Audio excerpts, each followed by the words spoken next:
The next facet of latency that we're going to talk about, or at least finding and detecting high latency, is actually less of a reactive measure and more of a proactive measure, and that's TCP flow control. Now, we've already talked about this to some degree when we talked about TCP. I talked about the window size field and how it worked. We went through a quick example. So I'm going to overview that again here just very quickly. But if you want to learn a little bit more about the TCP window size and go through that example again, be sure to check back in the TCP section. Now, quickly, the TCP window size field is basically a way to control the amount of data the client can send the server at one time based upon the amount of buffer space the server has available. After all, a system, regardless of how fast the network may be, may only be able to process a specific amount of information at a specific time, right? So that's what we're dealing with here. And this is on the screen here is the example I showed to describe that earlier. In this case, we have a client sending data to a server, and the server only has so much buffer space available. Thus, we have a maximum window size that it has as well. In this case, for example, in the first packet, we see the client sends 2,500 bytes to a server whose window size is 5,000 bytes. So that decrements the window size from 5,000 bytes to 2,500 bytes. The client sends another 2,000 bytes, which decrements that 2,500 bytes available to 500 bytes. So our window size, even though it's 5,000 bytes, only has 500 bytes of buffer space available. The server then acknowledges that data, which at that point says that that data has been processed and resets the buffer space that's available back to 5,000 bytes. That way, this process can proceed. So we have this constant interplay where the client is filling up this buffer space, the server is acknowledging that the data has been processed, therefore resetting or clearing the buffer space, and then the client proceeds to do the same thing again. So that's the window size field in action is to some degree controlling that. Now in this example, the window size field doesn't move, but it can move, and that's what we're going to talk about here. Now, to continue that example, when we talk about the window size moving, that happens with a window update, which is an update of this window size field that happens in the acknowledgments coming back from the server, which is what is portrayed in this example. So in this case, we have a client sending data to a server whose window size is 5,000 bytes. It sends 2,000 bytes and then 2,000 more bytes, effectively reducing the buffer space down to 1,000 bytes. At this case, maybe something's happened on the server where it's processing an extremely high load. There's something really crazy going on, whatever.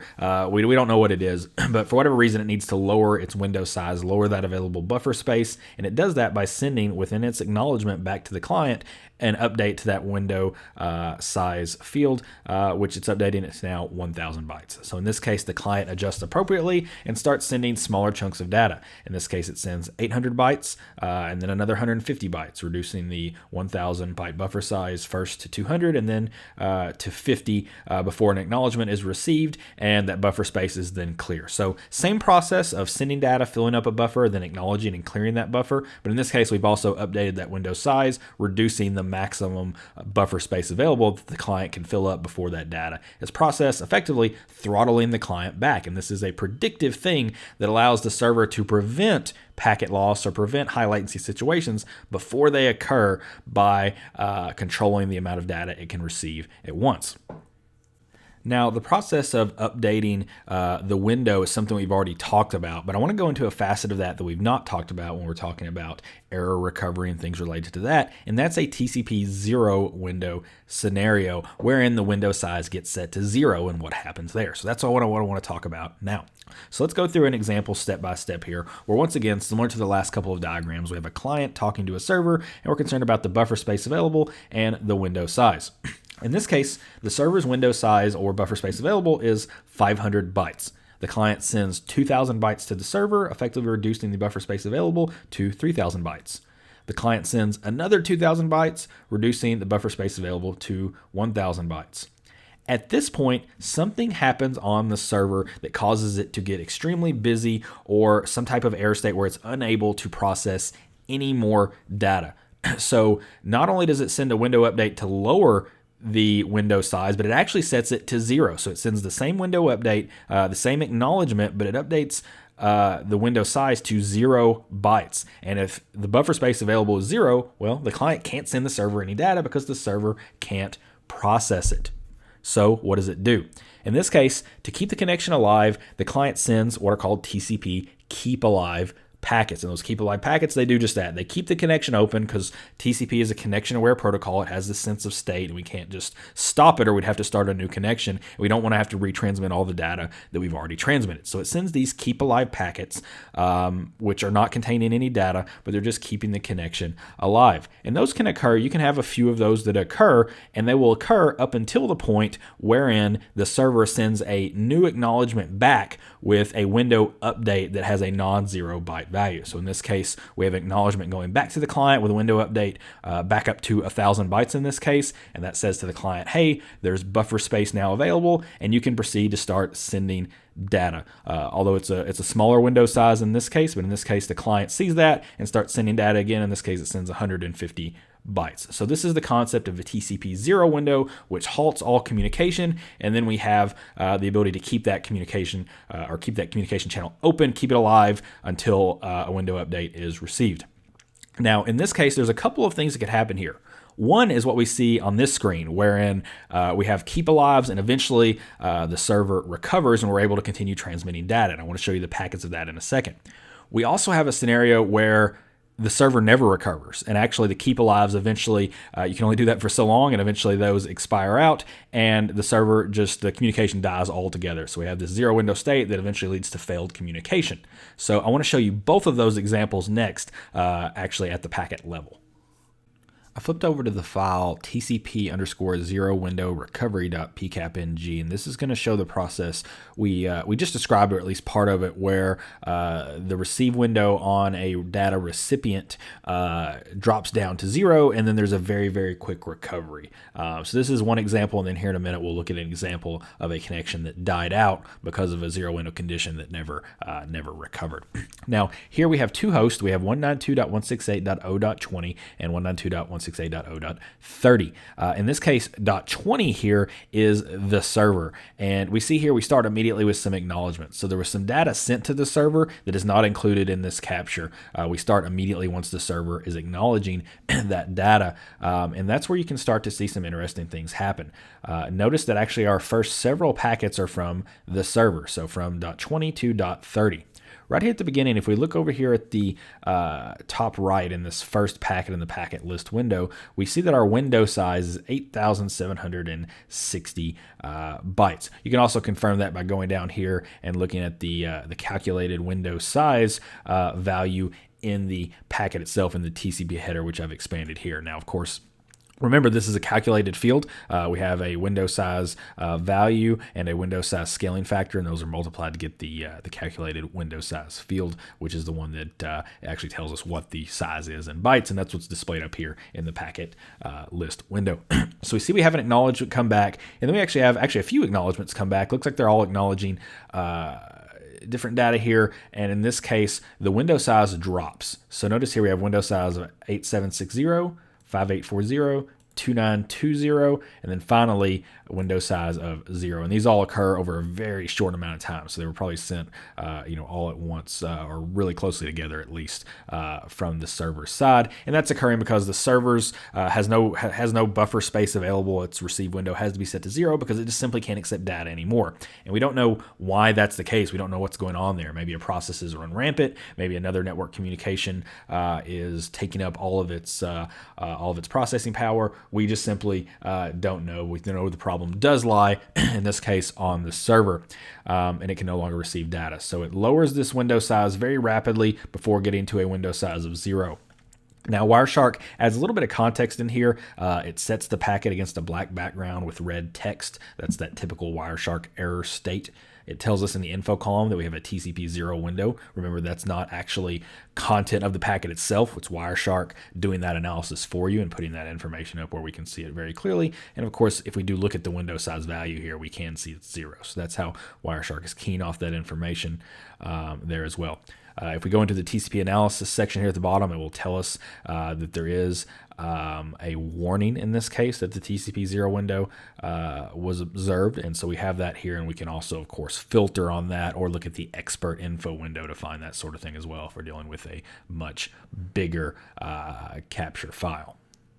Now, in this case, we might expect to see some keep alives if this 0 window state persisted for quite a while, but in this case, it doesn't. It actually recovers very, very quickly. We can actually see here it occurs, in this case, 0.01 seconds after if we're looking at this timing field, since we're currently configured to show seconds since beginning of capture. It's a little bit after, but not too bad.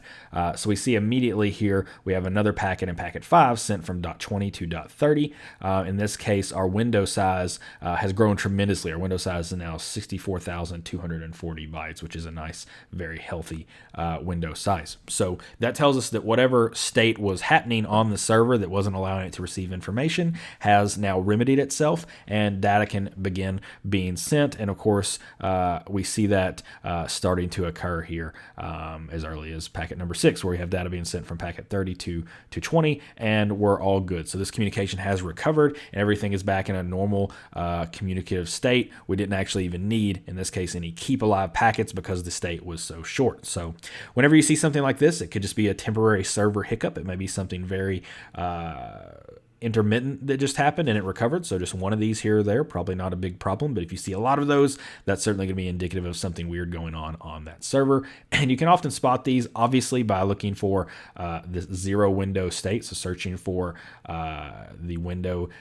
equals 0. So you can go in here and we can just right click this window size value and we can prepare a filter for that. And you see it's TCP.window underscore size underscore value equals 0. So we could do that, and that certainly works. We can also look at the expert info window, which will show these types of issues. And also, you typically see a pattern like this. Often the window doesn't immediately go to 0. As it did here, you'll see it actually drop. So here, remember, we took 2 or 3 drops before we got down to a window size of 0. So that's something you'll see quite a bit as well when you're looking at scenarios like this, when you're looking for TCP 0 window states. I flipped over now to a different capture file. This is TCP 0 window dead.pcapng, and this file is going to be similar to the previous one in that we're going to have a 0 window state that we're looking at, but the result is actually going to be quite a bit different. We're not going to see a recovery. We're going to see an actual communication breakdown and a failure. So I want you to see what that looks like. Now, in this case, we have 2 IP addresses. We have 195.81.202.68, which is sending data to the recipient 172.31.136.85. And that's what we see in this first packet number 1 here. And it's pretty straightforward. It's just a normal data packet that's sent, and we would expect to see an acknowledgement for that. Certainly, we do see an acknowledgement of that in packet 2, but it's also a 0 window packet, and we see that listed here. If we go over to the right here, we see the window size is set to 0. So we know that this is the recipient saying, hey, I can't receive any data right now. My buffer space is full, so I'm setting the window to 0 so you don't send me any more data. And in that case, the client, or at least in this case, our sender, has to oblige and stop sending data to the recipient. Now, instead of an immediate recovery like we saw in the last capture, wherein the recipient sends another ACK back with a proper non-zero window size, we actually see the client come back, or excuse me, the sender come back and send a TCP keep alive message. Now, keep in mind, there's nothing in the packet, once again, that says this is a keep alive. This is Wireshark doing this analysis and telling us it's a keep alive, and it's doing that by looking and seeing, okay, well, there are certain parameters being met. Particularly, notice that we have a sequence number here, an acknowledgement number. Again, these are using relative sequence and acknowledgement numbers, but it's the same as what we would expect to be next, but the length value is 0. So there's actually no data being sent, although these sequence and acknowledgement numbers are set to what you would expect to be next. And that's going to be the case for all of the keep alives we see. So in this case, in packet 3, we see a keep alive sent from the sender to the recipient to say, hey, I'm keeping this connection alive. I don't want to have to start all over and retransmit all this data. We see an acknowledgement response back from the recipient saying, hey, TCP 0 window state still exists. Window size value down here is still 0. We move to packet 5. We have another keep alive sent. Remember, same sequence number, same acknowledgement number, no actual data.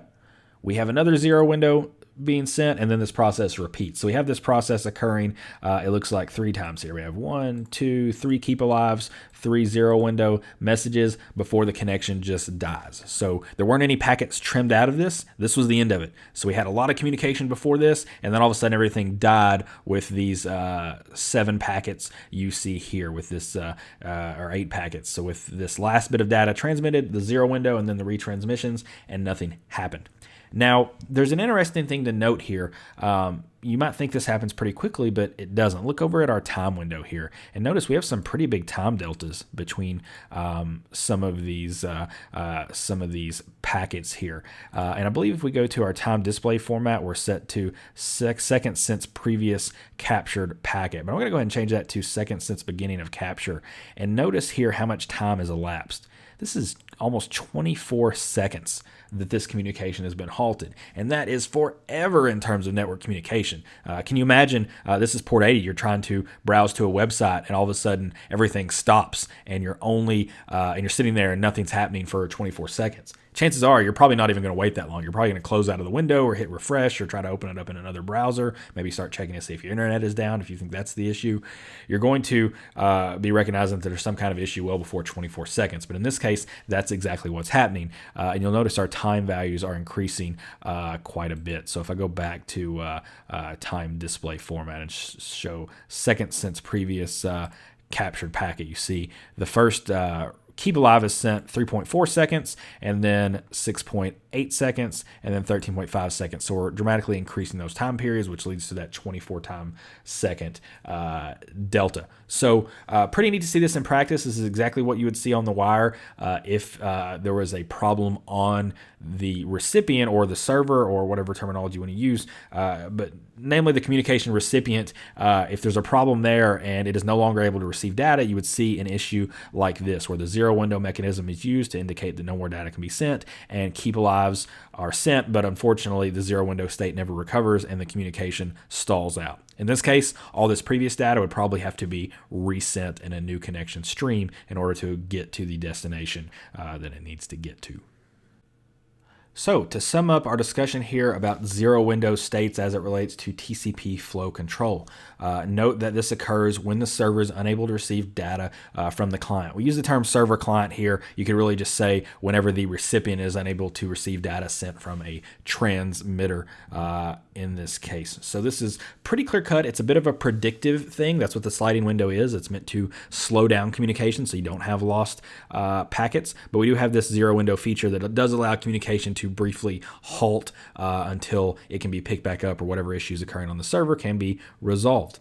Finally, this is usually visible from both sides of the communication. So the great thing about this mechanism is it is generally predictive, or it's trying to prevent problems from occurring. So that means you see it before the problem actually happens, maybe before there's actually any packet loss that occurs, at which time you might see some of the things we've seen earlier, like duplicate acts or retransmissions or so on. But 0 window data is generally seen from both sides of the communication when doing your analysis, so you don't have to do as much hopping if that's the case. Now, if some of those other things get involved, retransmissions, duplicate acts, so on, you may have to capture at a few different locations.